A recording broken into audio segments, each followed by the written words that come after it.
दोस्तों, middle class trap में से बाहर निकलने के लिए एक डिसीजन जो मैंने लिया, मतलब कॉन्शियसली लिया, सोच समझ के लिया, वो था अपना मकान देर से बनाना। अगर मैं बॉम्बे होता, दिल्ली होता या चेन्नई में होता तो मैंने इतना महंगा किराया था कि मैंने घर बुक कर लिया होता, एक फ्लैट 2 BHK 3 BHK बुक कर लिया होता लोन पे, EMI पे। यहाँ लखीमपुर में ऐसा नहीं था।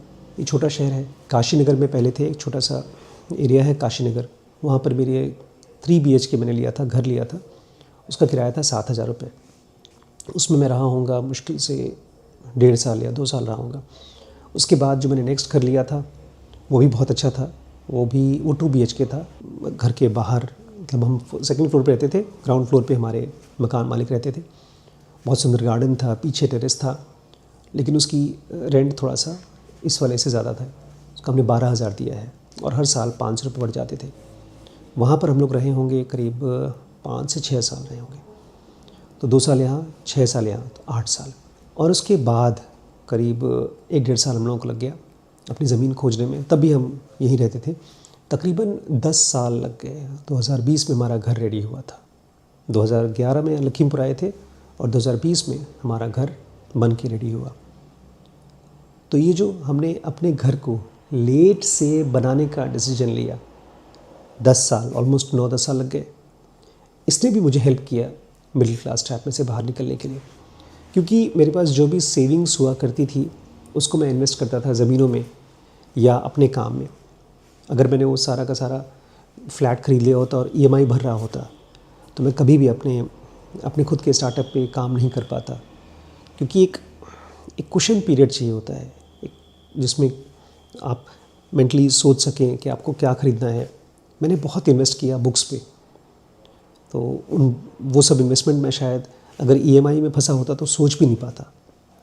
आज अगर आप मेरे घर पे आते हैं तो मेरी बुक्स का जो सेक्शन है उसको देख करके आपको अंदाज़ा नहीं लगेगा कि कितनी रुपए की मैंने किताबें ख़रीदी होंगी। बट वो मैं तभी ख़रीद पाया क्योंकि मैंने कोई फ्लैट नहीं ख़रीदा था, कोई EMI या लोन पे कोई बड़ा इन्वेस्टमेंट नहीं किया था, तब भी नहीं किया था, आज भी नहीं किया है।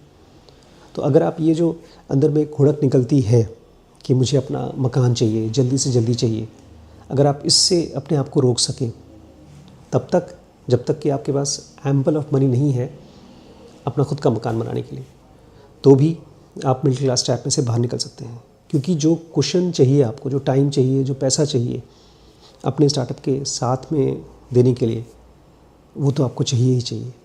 अगर वो आपने बैंक को दे दिया तो आपके पास कुछ बचेगा नहीं। तो एक छोटा सा डिसीजन था, हो सकता है आपके लिए प्रैक्टिकल हो सकता है ना हो, बट अगर पॉसिबल हो तो ज़रूर ट्राई कीजिएगा। अपना घर लेट से बनाइए, बट तब बनाइए जब आपको लोन की ज़रूरत ना हो। थोड़ा बहुत लोन चलता है, लेकिन ऐसा नहीं होना चाहिए कि बाप रे बाप टेंशन हो रही है, मैं लोन से बहुत डरता हूँ। अगर मैं लोन में फंस गया होता तो मैं ये नहीं कह सकता था आपसे कि मैं फाइनेंशियली फ्री हो गया हूँ या मिडिल क्लास ट्रैप में से बाहर निकल गया हूँ। तो ये एक छोटी सी चीज़ थी, बट इम्पॉर्टेंट चीज़ है। अगर आपको खुद भी निकलना है इस ट्रैप में से तो ये एक प्रॉपर जर्नी है, आप हमारे साथ जुड़ करके कर सकते हैं। dkbrains.com हमारा प्लेटफॉर्म है। आप अगर उसमें आते हैं, फाइनेंशियल फ्रीडम की कोर्सेज़ करते हैं, तो मैं आपको पर्सनली गाइड करूँगा। ये नंबर है, इस पर कॉन्टैक्ट कर लीजिएगा।